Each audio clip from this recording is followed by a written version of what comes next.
Okay, in Soccer We Trust family, it's time to buckle your seatbelts after you hit like and subscribe and turn on your notifications, of course, because we once again are bringing you yet another very special guest to the show, and it's Leeds United and US Men's National Team midfielder Brenden Aaronson. So let's get after it.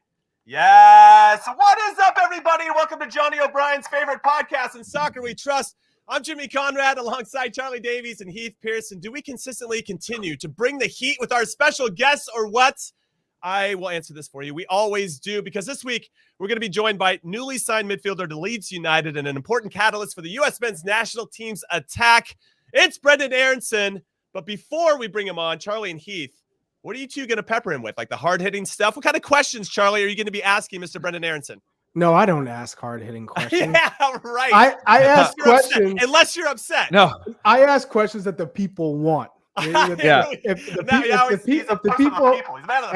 If the people want some answers, I will get those answers. You know what I like about Charlie the most, though, Jimmy, is when he leads into a question being like, look, you're obviously not in good form right now. You know, like I've seen better from you, and that's not happening right now. So what do you think it's going to like? That's the Charlie hard-hitting questions I want. I can't wait for these preface to these questions. Heath, you got anything special planned for Brenden?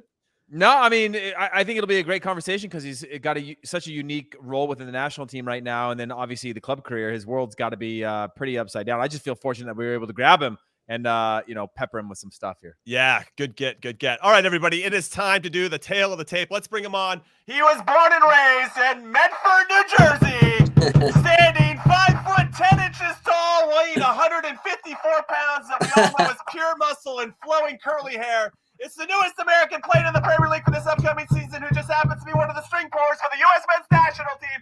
Let's give it up for Brenden Aaronson! I love it. Literally, that was the most lit introduction he's ever done.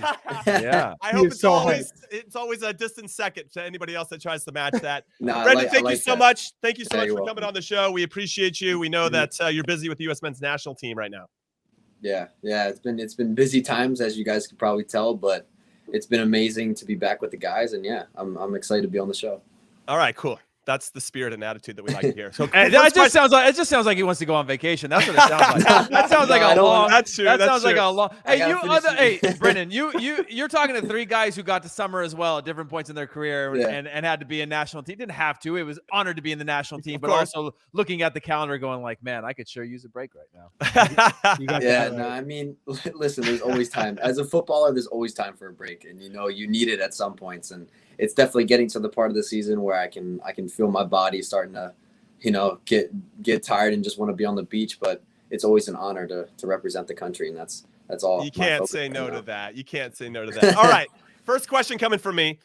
Coming off the two friendlies against Morocco and Uruguay, I think it's safe to say that we all enjoyed having you at the top of the midfield, a little bit more central.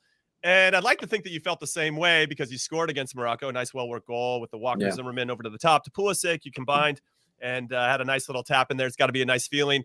But when I think about your game against Canada at home early in World Cup qualifying, you also picked off the ball, good pressure in the middle of the field, finished the run, brought the attack to completion, as Heath likes to say, and got a goal there. That was very vital for us. So do you like playing in the middle? Is that what you would prefer, or do you like being out on the wing? I'm sure you don't care. I know the cliche. Don't feed us any song like I'm just here to play. So. I love wearing the crest. Where do you like to set up shop? I guess is where we want to what we want to know. Yeah, no, it's a good question. I mean, as you guys know, I've played the 10 at Red Bull Salzburg, and I know my role in the middle. So it was good to kind of get another chance to play in the middle of this camp.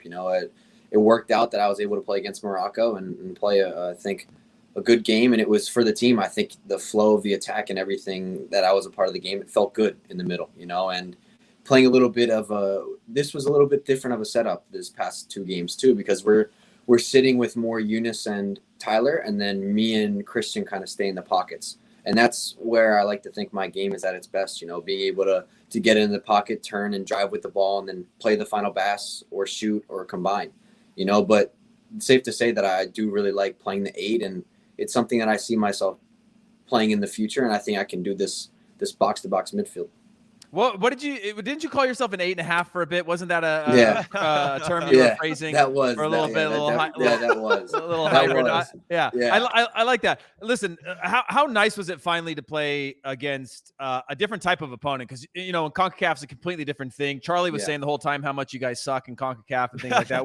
Jimmy and I disagreed, but how nice is it to play against a more international type of opponent than the qualifying that is, and the difficulties that come with qualifying in CONCACAF? Yeah, like you said, it's tough in qualifying. It's a different beast, and I think I learned that for the first time at this qualifying campaign. It was tough. These teams came out and gave it their all, and if you didn't match their intensity, then you wouldn't win the game. Especially in these away games.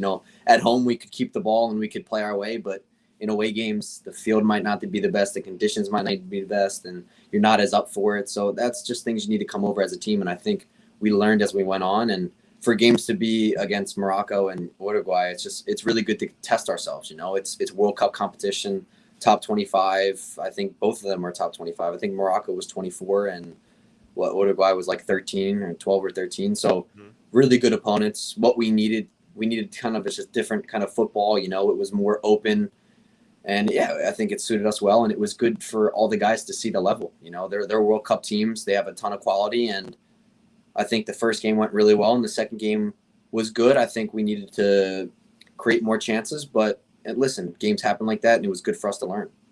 I was pumped that you guys had two, elite countries come in to play you, because you need to get outside of CONCACAF in different styles.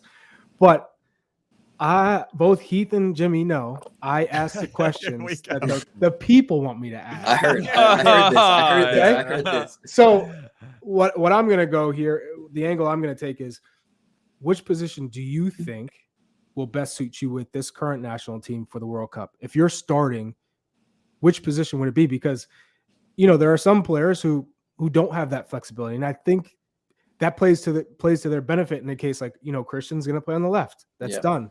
The 9, we have no idea. I think Timothy Weah has only been used on the right, as much as people say, hey, put him up top. Let's give him a look. And Weston McKennie and Yunus Musa, it seems like they're locks in a way. So where do you think it is your best chance? Yeah, to be fair, all the guys in the position, they deserve to be in their position. They've played great throughout the qualifying campaign. They're fantastic players to begin with. I only take things and learn things from their game too, So they're fantastic human beings and fantastic players. But for me, myself, I think that in my position, if there's guys in front of you, all you can do is accept, where you are at the time, but then work harder, get better every single day. And that's something that I've always, yes, I've played a lot over the past couple of years, but I've always been learning, and that's my goal, is to always learn. But for myself, I see myself in the future being a number 8, a box-to-box midfielder that can defend, can attack, can score goals in that position, So that's something that I like to play, but I still not taking away that I can play winger, I like to go onto my right foot. I like to make runs in behind. But for me in my future, I think I suit the 8 for sure. I'm kind of curious, Charlie. This is more for you than Brenden, but if the guest doesn't like your question, do you blame the people? Like, well, the people wanted me to ask this, so it's not my fault. I'm great at, I have options. Okay, all right. I'm 2 steps ahead, Jimmy. Are you crazy? Are you out of your mind? Just making sure. All right. Back to Brenden. So Brenden, I've seen you state publicly in interviews that you're someone that likes to play in the front foot and play forward quickly. Yeah. And that's evident when we watch you play. What happens when you don't actually have the space to play into? Now, we're going to face 2 opponents in the Nations League in Grenada and El Salvador, and then potentially in the World Cup with Wales and Iran, that are going to most likely sit back and eliminate this space and the things that you like to do the most. So when that's taken away, what are you thinking about? What's your plan B in those situations? Because I'm frustrated for you, because I want to see you stretch out and have the space to do what you do best. Yeah, no, like you said, I think this is something that can also grow with my game. That's something that I want to be able to, especially as an 8, control the game. I think sometimes in the Morocco game, I came back and I got it. And maybe me and Timo would combine, and then I'd switch to the other side. So being able to, in my position, I like being able to come back, get a few touches, switch the point of attack. Or maybe when I drop back, there was a few times where I would go next to the center back and Reggie would move up or Tim would come down. Just that kind of flexibility for me to come down, maybe beat a player on the run and then drive with it, So these little things, and also something I've been wanting to work on is long balls. I want to be able to be able to turn, switch it over to back. And that's something we've been working on in training, is these long balls. So we put the defense under pressure, and then when you put it over, you can always win second ball. So it just moves you up, and you're able to do these things. So that's something that, I've been thinking about. Well, I was just gonna throw in, when you're playing with Red Bull Salzburg, I'm sure you're the top team in the league. Most teams are going to be defending in low blocks. So how have you found success when you're playing in the domestic league to break down some of these teams that are just looking to get a point? You know, a 0-0 draw is a win for them. Yeah, that's what's tough about the Austrian league. I mean, yes, it's not the best competition in the world, but it's tough. You know, they make it tough for us. They defend. They take, I mean, when you're the first place team, everybody wants to beat you. You know, that's how it's always been. You know, everybody wants to beat the top team and show that they can beat them. So it's always a tough game. But, that's something that I had to deal with. In the beginning of the season, I kind of struggled with it a little bit because I was playing this 10 that's like a false 9. It's not really what I enjoy playing, but it was a lot of freedom, you know. And as the season went on, I kept talking to the coach, like, listen, like, can I have more freedom? Can I go to the sideline sometimes? Can I drop back and get it? And then as time wore on, it got better and better for me. And I think to break these teams, you need to have close connections with each other, little 1-2s, and then get them behind. Because that's something Red Bull does really well. And that's something I like to do, is these little combinations on top of the box, spread it out wide, whipped in crosses, or little combinations on top of the box to score goals. And that's something, I mean, you know, at Salzburg, we play a 4-4-2 diamond. It's all through the middle. There's not a lot of width. So that's something that I think we can bring to this national team. All right, Brenden, you are Greg Berhalter for a moment. You got 2 games left in this window of having the team together. What are you trying to get out of these final 2 games? Obviously, against what I think are, I don't not to use the word inferior, but lesser opponents than what you've played already. Yeah. And so it's harder to evaluate players in a certain way. It's harder to just guarantee you're going to get something out of it. So you're Greg in these last 2 games. What are you trying to get out of these matches of value with the roster that you have? You still got to build your roster. You got to select a team for a World Cup. You're still working on your starting lineup, including yourself, who's kind of in and out of a few different spots. What are you trying to get out of these? Yeah, like you said, I think see where people can play, the performances of guys. I think also it's about defending the title. I think that we want to defend the Nations League. We won the very first one, and it's about getting 2 results. We want to show that we can go to El Salvador and we can get a result, even though it's tough, even though it's not the best conditions. We want to show that we can dig deep and get results, you know, in tough places. And with Granada on Saturday, we want to try to or Friday, we want to dominate this game. We want to take it to them the entire game and show that we've grown even more. So I think that's the starting point that Greg wants to start. And also develop new ideas. I think that this new 3-2 buildup that we've kind of brought into it with Eunice and Tyler sitting in 2-10s is something that's been working. And it's just we need to keep getting more comfortable with different types of games. Has Greg shown you highlight tapes, you know, of past matchups between US and Granada? I don't know. Maybe there's a play where Heath had a nice little cross, a little play. Charlie may have had a nice little finish, you know. Des, roll the tape. You guys linked up. Is this what I'm hearing? Yeah, you know, we may have set the tone for this Granada match a good old decade plus ago. Was it Gold Cup? We set the tone. Or was it Gold Cup? Oh yeah. This was just before Charlie's big move. He actually didn't even finish the tournament with us because he made his big move coming off of Confederations Cup, and then you know played in that one. Scored. Did you play in the second game too, Charlie, or did you just dip out after that and go get? No, I played the first 3, and then I dipped, and then he dipped out. Because I was like, man, this team, they got it. I have all the confidence in them to deliver. I like that. In the final, it didn't go so well, but. You know, I look at this team and I'm thinking, for us on the outside, the big question marks for everyone are the 9 and the center back, because goalkeeper, we know whether they're playing club or not playing, no one's really too nervous about. I'm nervous. Turner, Zach Steffen, Ethan Horvath. If none of them play for 6 months, I'm nervous, man. I have belief. I have belief. Whether whoever steps up to the spot and it's going to be the goalkeeper.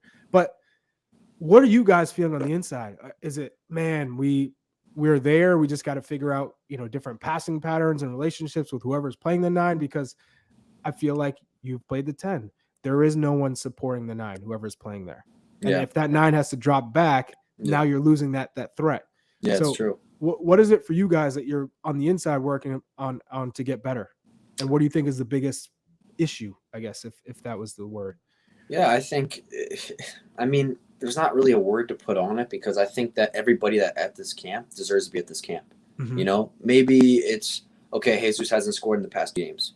He's still doing other things well. You know, he's pressing well. He's forcing it to one side. He's making it easier on the other guys on the team. So I think that with Jesus, time will come because I think when I see him in training, I think he has so many qualities as a number 9. He might not be the strongest and maybe not able to hold the ball up like some other guys have, but he has so many qualities in and around the box, and that's something that's awesome about him. And same with Haji that's in camp right now. He's got a lot of qualities, such a giant upside to him. So I think it's just time, you know, and I think that we've done a great job of creating opportunities and we will continue to, but I think it's about giving, I mean, I don't want to say time because I know people want to see things, but you know, it's tough in that kind of situation when I think everybody around the whole situation isn't really thinking about positions like that. You know, everybody's super happy with the things that are going on. We got to the World Cup and now it's just about focusing, and, you know, the World Cup's up for grabs. You know, anybody could show up to a World Cup and do great. So I think that's where things are at, and that's the mentality.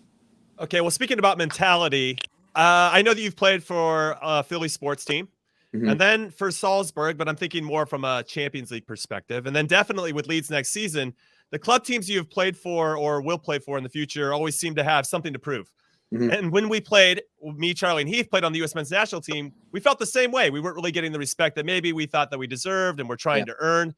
But now, and which is in large part due to you and your talented teammates, the perception is starting to change that our national team is good enough to run with anyone.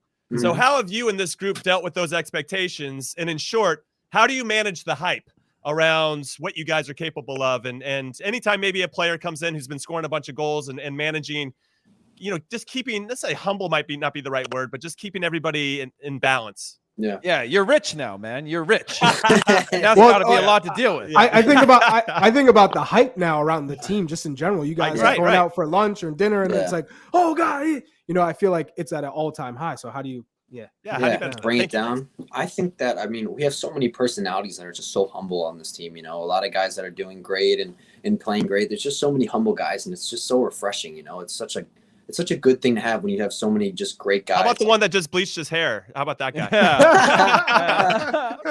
Did you do it? Did you do it? It looked like somebody did it for him that didn't know what he was doing. I'm telling you, he's the most humble guy one of the most humble guys I've ever met with how well he's done with everything. So I got to say that. But yeah, I mean, it's just a fantastic group of guys, and everybody just loves being around each other. And there's not really that, I don't know, arrogance to anybody that I feel like, you know, it's just such a, like everybody gets along. I don't think anybody doesn't get along. Like we were out golfing the other day, just doing a little chip and putt when we first got here because we had a day off, and we were outside and people came up to us and stuff, but everybody's willing to take pictures, and it's just awesome to see how football or soccer is growing in the States. So it's awesome to see.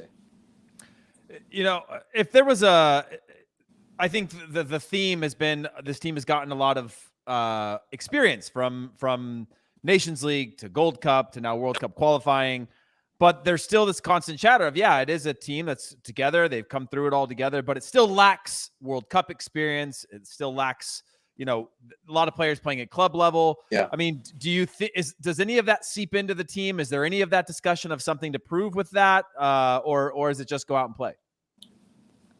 We've been playing soccer our lives, and we've been having fun with it. So I think it's about just going out and not feeling any of the pressure and just playing what we've been playing our entire lives. You know, it's a lot of pressure, you know, you're at a World Cup, everybody's eyes are on you, you know, but I think that at least with me, I've been playing the game. I love playing it. I love learning different things. And I'm sure that's with most of the guys that are out on the field. So I think it's just about going out, having fun, trusting each other, and going from there. But there is some pressure about, we don't have older guys. We don't know how to maybe deal with a World Cup and the amount of games, and maybe it's in Qatar, but I don't think anybody's worried about it right now. We're still a couple games away from it, which a couple games is not that far away, but it does feel like it's getting closer and closer.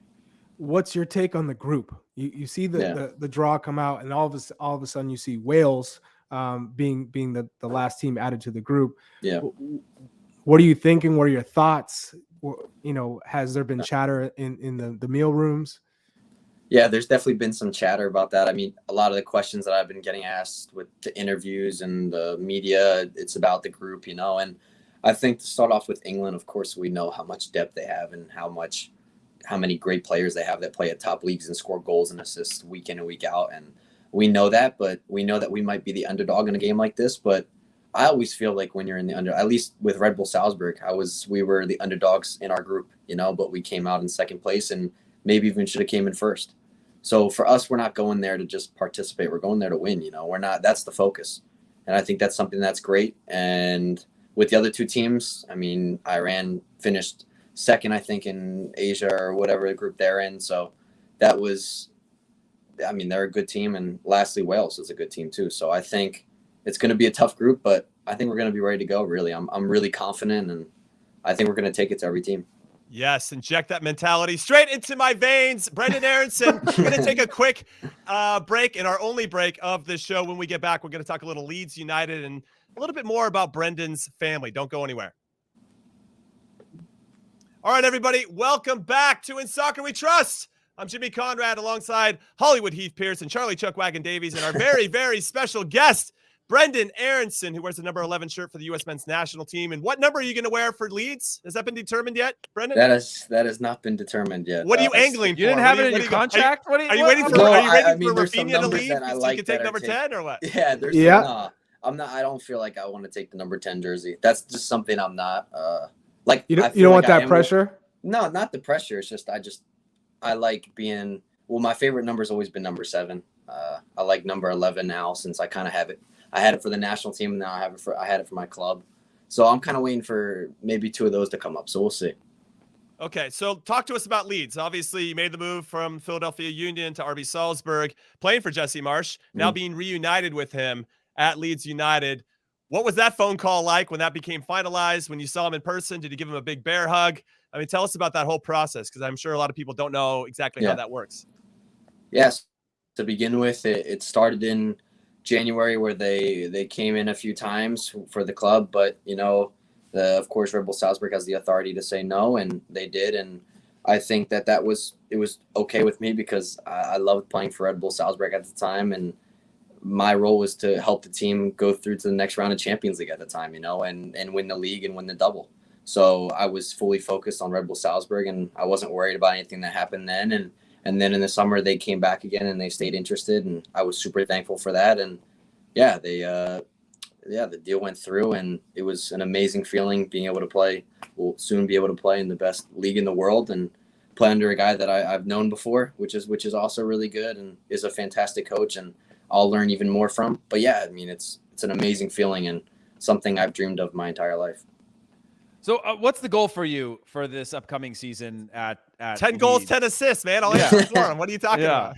I mean, you've obviously had quite a bit of success the last couple of years as a young professional, but now you're going to a different level, into a club that maybe doesn't have the same budget as, say, an RB Salzburg does with regards to their domestic competition. And you're going to have to fight for points in a different way. Now, I think the way that Leeds plays fits into your style of play, but what are your personal goals stepping into this season, knowing that you've made this big commitment at a time where we have a World Cup looming and all of that? Yeah, it was just like, it came up, and I feel like you can't pass up on opportunities that come your way, and when it feels right, it feels right. There's nothing else to that. I know that it was okay, there's a World Cup coming up, but for me and for my future, I felt like this is the right move for me to grow my game even more, to get stronger, to get faster, to think even faster, to play faster, all these things. I think that this will bring the best out of me playing in the EPL week in and week out. And I think just to begin with what I want to have next year, it's just, going in and helping the team as best I can. And I think that includes, like Jimmy said, getting goals and assists, and going in with the open mind that whatever happens, but I know that I'm going to work harder than anybody else to get in the spot and get in the team.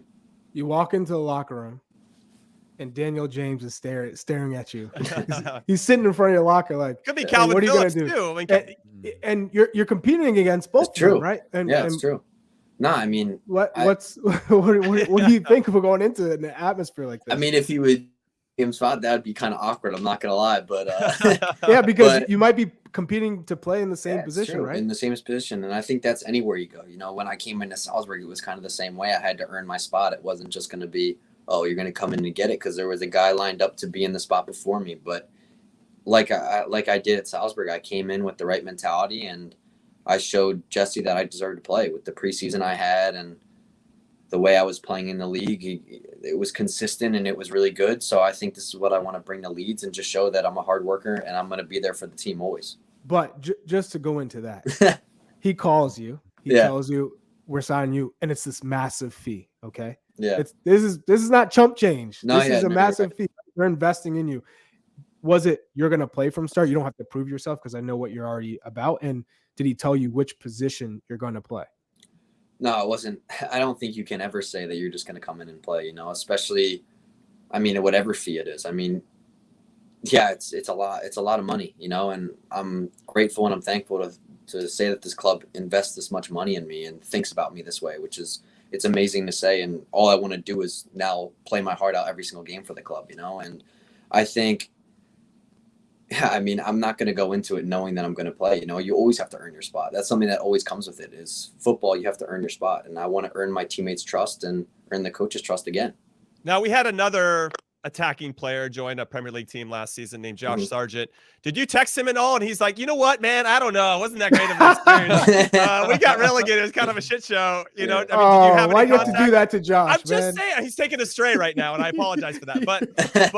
But he also, walked into what could potentially be a difficult situation. And I think Leeds are going to do much better than they did last season, of course, especially because you're on the team. But style of play as well. But yes. And there's going to be a lot of differences there. But did you talk to anybody else about this potential move to the Premier League, including Christian? Yeah, I talked to a bunch of people about it, from other coaches to ex-teammates like Harris Paduginan. I know Charlie knows him. And just Christian and all these guys. It's a big move and it's going to the best league in the world. And Christian says it's such a challenging league. It's very challenging. Week in and week out, you're playing individuals that play it. So it's not even individuals, it's team of individuals that can win games, so you're playing against this week in and week out. And that's something that I know that's going to come with it. I'm not going to be like, oh, I'm going to walk in and it's going to be, I'm a big player now. No, it's not like that. I know I need to go in there and get better from the start. And yeah, I mean, it's going to be tough. I know it is, but I'm ready for it. And I'm ready for this next step in my career. Called Jack Harrison. Hey, hey, listen, Brennan's already gotten a big head. Let's be honest. No. Hey, he used to text me back. I used to get a text back, I don't know, a few minutes, but now we're talking about literally like almost I'm days not at a good time. with my text messages right now. Yeah, see, I'll tell you that's right what now. happens. That's what happens. Okay, but that was a bad time because I was literally, I swear, I was setting up everything, airplanes to get any. It was crazy. Hey. My girlfriend was there. A lot of time has to be devoted to her because, of course, 4 months of not seeing her is tough. Yeah, that's fair. That's fair. Hey, let's talk about the differences. Obviously, you played under now Jesse Marsch, and you'll play under Jesse Marsch in the Premier League versus Greg Berhalter. I mean, what are some of the similarities or differences in their style of coaching, the mentality, the demands that they have? I'm sure there's similar demands, but in terms of just people management, man management, tactics, I mean, what makes them similar? What makes them different? Just for people who'd be curious on the outside.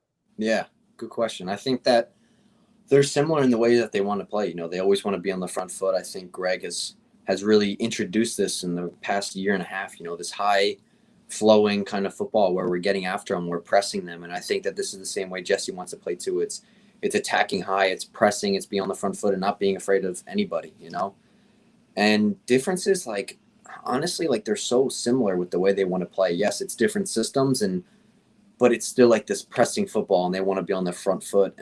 But that's got to be hard on the national team, right? Because it's not like club team you can do 3 days a week where you press for 15 minutes in training and learn, game situations. On the national team, one player doesn't show up, one player doesn't arrive at the right time. You get broken down by anybody, including Concacaf. I mean, it's got to be a challenge, right? But I think Greg has done a great job with that. We do a lot of focusing on film. We bring it into training sessions when it's, 105 degrees outside today. Now it's more of a tactical day. You're getting some touches, but then you're going through, okay, this is how we want to press. This is how we want to break the team down that we're playing. So tactical things like this give us an idea on the field that what we're looking for, So now we know that the left back, and since the left back's going to be higher, since we're playing with a 3, that if a center mid gets it, it's just a diagonal. It can just be a blind switch, and he's always going to be there, especially with teams that are so deep, and you can get into their box quickly. So little things like this is what Greg's done a very good job of, and not having us for a long time. Hey, Jimmy, how much can we sell that tactical his little tactical To what, Iran and Wales yeah. and England? No, I we don't can know. sell El Salvador, That's true. El Salvador.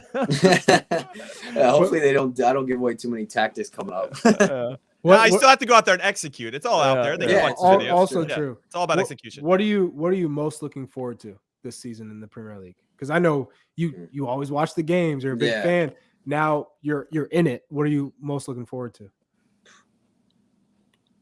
It's always been a dream just to play against, the atmosphere, the fans, being in stadiums that I've grown up wanting to play in, thinking about being in like an Anfield or something like that, or Old Trafford, being in stadiums like this and just playing at this level. I'm so excited. I'm ready to learn. Like after this, I would go right to, if I could, I'd just go right to my girlfriend and my family might not want to hear this, but I would go right in because I'm so excited and I'm really ready to get started. And yeah, I want to show. It'd be such an American thing to have Brenden just training at Ellen Road by himself, every morning just going in there to train alone. To the Rocky music, So is there one player that you're really looking forward to playing against when you get in the Premier League? Or club. Or club. And also, just to tack on to this, we have a bit of a tradition. Any guest that comes on, is there any famous jersey swaps that you made or any regrets of swaps that you didn't get? Like when you played Bayern in the Champions League, do you wish you would have gotten Lewandowski or anything like that? Not after the 7-1 loss. I did it the first game. I did it the first game. That was the best time to do it. But I'll say that now. I did get Muller's jersey after the first game. Boy, that's a good guy. I was really happy about. Guy. Yeah, that's a awesome guy too. Really nice guy, and he was. There's only so many times he can ask you before you got to say yes. He had to ask me so many times. No, I was the one that went up to him and was like, "Hey, can I have your jersey?" Of course, but yeah, no, that's definitely the best jersey I've got. I like him a lot as a player. He's super smart, always makes the right pass. I mean, you can tell he's like 35 now.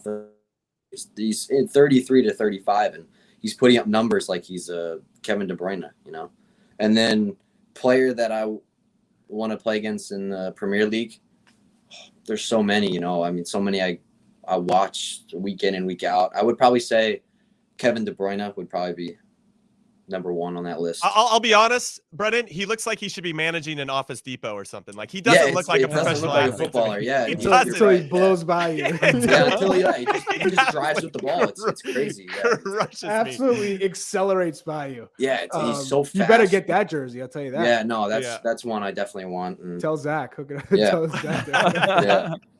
Hey. Were there any other questions? Was it the stadium? I don't know. I asked like 16. The stadium. Oh yeah, the stadium one is Anfield for sure. I've always been a Liverpool fan growing up. I was a huge Gerrard fan and Fernando Torres that era, and I like to say I'm like one of the like when they weren't doing so good, I was still the fan. So definitely Anfield. Oh, fair enough. Hey, I got to ask you this because Rusty told me I got to ask about Diamond Beach and some time off that you got coming up. Is this where you spend? Is this where you spend your time in the off season? Oh, Jersey Shore. Yeah, Jersey Shore. That's why I'm not going anywhere. I told you guys, but maybe before the show, that I'm not going anywhere else besides the Jersey Shore. Where do you hang out? Like DJ Polly's house? DJ Polly's house. The show, not the show. The show's not what it represents. No, that's. Yeah. Okay. But no, just being at the shore with my family, my girlfriend. I mean, just like these 2.5 weeks, I'm not huge on. I mean, I love to travel and stuff like that, but when I have time to just go home, spend with family, see friends that I haven't seen in a while, see my brother, but I'm not even going to be able to see him, and see my girlfriend it's just an amazing feeling, and I can't get enough of that. So I'll jump in and say about your dad, Rusty. He sounds like a bit of a character, and he's got the Real Jersey FC, and you tell us a little bit about your dad, and I'm sure your mom's done a infinite amount of sacrifice, like all of our moms did as well. Yeah. Shout out to the moms out there. But just his influence and what he's doing now, because he seems like he loves it. He's so passionate. Yeah, he's been passionate from day one, and he was never. I mean, he got me involved with football or soccer at a really young age. He got me involved, but he was never like pushy about it. He's never pushing it upon. He let me play everything, and I never felt that like pressure. So it was always good, and we had a really good relationship because he would want me to come to him to train. So. It was never he'd come to me to train. It was me go to him. Mm-hmm. And this was, I mean, when I was younger, I was out there every single day in the backyard with my brother. And what age would you say? Did you like take it? Like you knew that like take it from there? Probably like 7. 8. You Wow. know, like this was the time where I just got into travel. You know, where you're traveling, you're collecting all the little badges on your thing. The patches. You know that, yeah, like that day, it's just like, and then you develop this like love for it, you know, just, and then that was a time where I was just asking him, come on, let's go shoot. Let's like 2 times a day, 3 times a day. It was just like a passion that I had from day one. And then also my brother, you know, I think my brother and I developed a love because we had each other. You know, I was so grateful to have a brother that I could grow up with and play with every day. And he challenged me. Everything was a competition, you know, but at the end of the day, we never had a bad relationship. You know, after it, we'd go play FIFA together or something, you know, something like that. That's not what he told me. Yeah, he didn't tell me he'll say that either, to you, dude. you Yeah, know, he didn't tell me that either. He's just not like me. He's just he's all straight faced.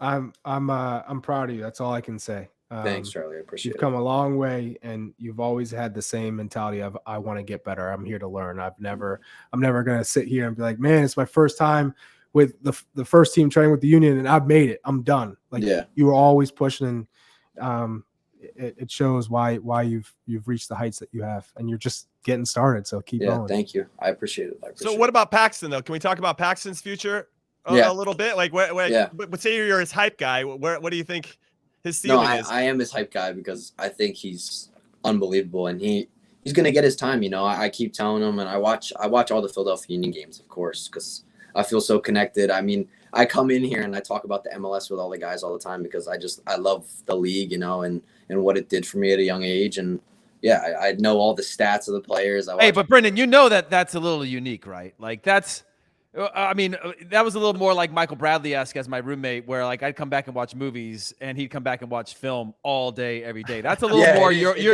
a little bit more in that, like, hey, like, you know, after everybody's trying to get a nap, you're like, anybody want to get some touches in, you know, play a little soccer tennis in the meal room type of thing. That's not that normal, man. He's got an MLS tat on his chest. Yeah, that would pass as me because I don't know. I love paying attention. I like, that's the only thing, like I'm not good with like my memory, but when it comes to soccer, it's just like I can remember the players, the stats, everything. So that's something that kind of comes easy for me. But yeah, I mean, I've been watching him and he just has to be patient and his time will come. You know, Gozdog's having a great season. As of right now, he's getting goals and assists, but yeah, Paxton just needs to continue to do his thing. He has the right mentality like me, so his time will come. I just envisioning you texting Jim Curtin like, hey man, you know, like I see some things. I'm over in Europe now. Like, maybe try something a little bit different. We're just giving you a hard time. Brenden Aaronson, everybody. Thank you, Brenden, for coming on the show. You're an absolute beast. We wish you the best of luck, not only in these upcoming games in June, but also in September. And of course, the World Cup itself. Good luck with Leeds as well. Thank you, guys. As you know, we'll be pulling for you. Thank you, guys. Hey, wait, you got plugs for the tickets? You got plugs for tickets for the World Cup? You think the show is free? Yeah, I can get you guys. There we go. I'm pretty sure the new collective bargaining agreement said, you know, old former players get tickets to the World Cup. I don't know. Yeah, you didn't fight for anything for us. We can't get tickets for anything, dude. What about us has-beens? Brenden Aaronson, everybody. Thanks for coming on, man. We appreciate you. Guys. We'll see you. All right. So now it's just us three, me and Chuck and Heath. Let's do a little like 5-minute decompress about what we just heard. Fantastic interview from one of my favorite players on the U.S. men's national team. Heath, I'll come to you first. Anything that stood out from what he said?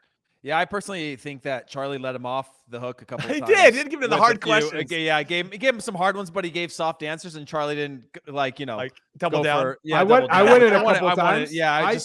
I just feel like maybe Charlie's losing his edge a little bit, you know. Maybe he's flying a little too close to the sun with guys that he's played with and knows well. You know, we need to keep him one step removed as like the guy that comes in for the kill, you know, on these shows. You know? But no, I think he's such a smart kid and he's obsessed with football, which is really, I think in his mind is normal, but it's not normal, right? It's a character type, it's a mentality, and you can't always.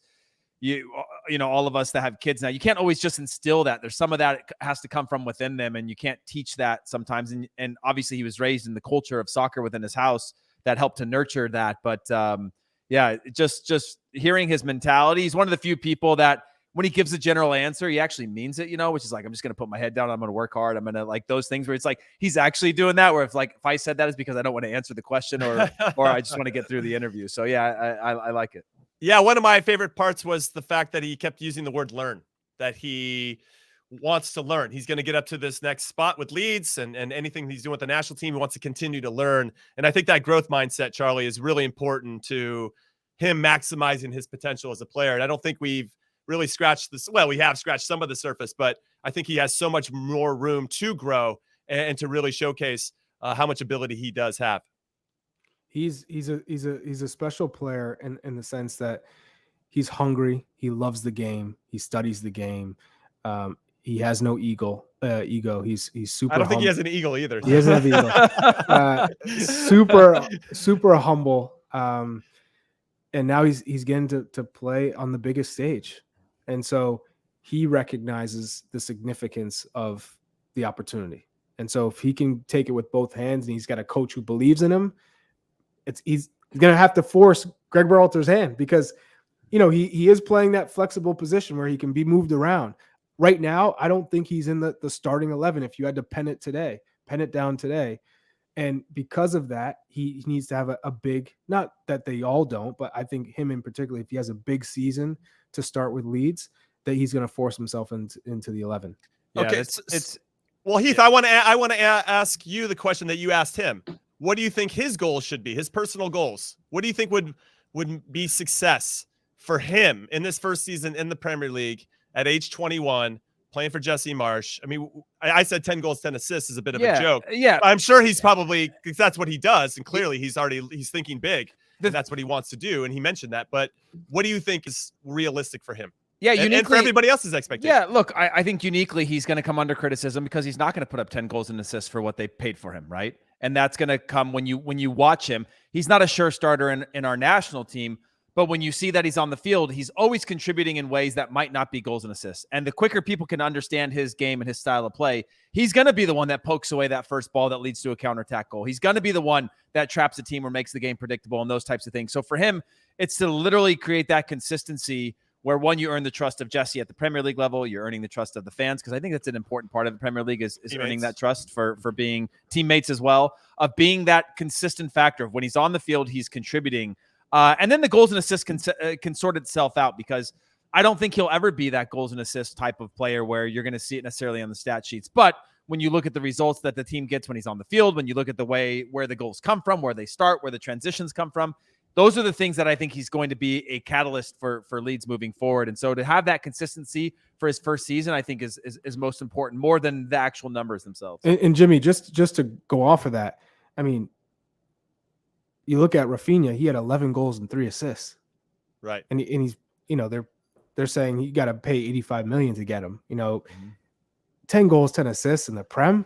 There's not too many people who do that. No, of course. I'm glad we're having this conversation, because I want to give that context to how difficult that actually is. Right. And Jack Harrison had 8 goals and 1 assist. Daniel James had 4 goals and 4 assists. And they paid United 32 million. Yeah. Mm-hmm. So I think if his goal should be to play, start in all the matches. That would be the first goal, is okay, I got to start in every match. And what do you have to do to start every match? You have to contribute. So be consistent.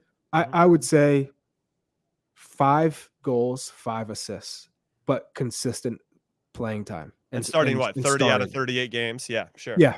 I'd say that would be a huge win. Huge. No, well, the temptation is going to be that he's going to feel that pressure to say, I was this player at Salzburg. Now I'm this player because of the cost. Now I got to do more. And that's when you start to see people fall apart, trying to play outside of their game and and he doesn't seem like that guy that feels like we've seen that now with, seem like a little Ricardo Pepi and some others, where the pressure comes with this extra expectation to deliver more, as opposed to just do what you do, but, do it at a higher level type of thing. Now, Charlie, I wanted to throw it back to you. I thought it was interesting when asked about Jesus Ferreira, or I think he might have actually brought up Jesus Ferreira, about the little things that he does, that even if he's not scoring goals, still gets himself in good spots, still helps the team in different ways that maybe people don't appreciate and or value. Well, and that's kind of the same things that I think Heath is describing, that he brings to the table. That consistency is key. And as we've mentioned before, and we'll mention again, Olivier Giroud was the number 9 for France, didn't score 1 goal when France won the last World Cup. So do you think there's room for Jesus Ferreira, given this insight that you gotten from Brenden Aaronson, that he could be our number 9? Yes, in the sense that they obviously trust that he has the quality. hasn't necessarily shown in terms of goals and production. And Olivier Giroud, I think, it's a good metric to have, that you don't need a 9 to score goals to win a World Cup. And that was evident. But what he was able to provide, because they had a player like Mbappe, the U.S. doesn't have an Mbappe. So I think, and then what did he do well? The hold-up play, a big physical presence. Jesus Ferreira is not that. He even said he's not strong. There are areas of his game that he needs to drastically improve to not only be the starter of the World Cup, but be successful. Because he could start if the World Cup was tomorrow, but that doesn't mean that the U.S. is going to do well and they're going to have success. The hold-up play is so key. The hold-up play is so key. It is. So if Jesus Ferreira is the starter in November in the first World Cup game, that means he would have had to improve drastically with his hold-up play and his finishing when he gets that one chance with the national team. Yeah, I like that. That's some good insight. Also, you know what I like? It's the end of the show, baby. I'm calling it. Let's go. In Soccer We Trust is done for this episode, and what an episode it was. We brought you yet another special guest. The hits are going to continue to happen with the special guests all the way leading up to the World Cup and beyond, because obviously we're hosting the next World Cup, baby. It's going to keep going and going and going, and we're happy to provide this show for you. So thank you for all the support. Thank you for all the likes and subscribes and turning on all the notifications. So on behalf of producer Alex, producer Des, Charlie Davies, and Heath Pierce, I'm Jimmy Conrad saying thank you for watching and or listening to In Soccer We Trust, and we'll see you next time. Later.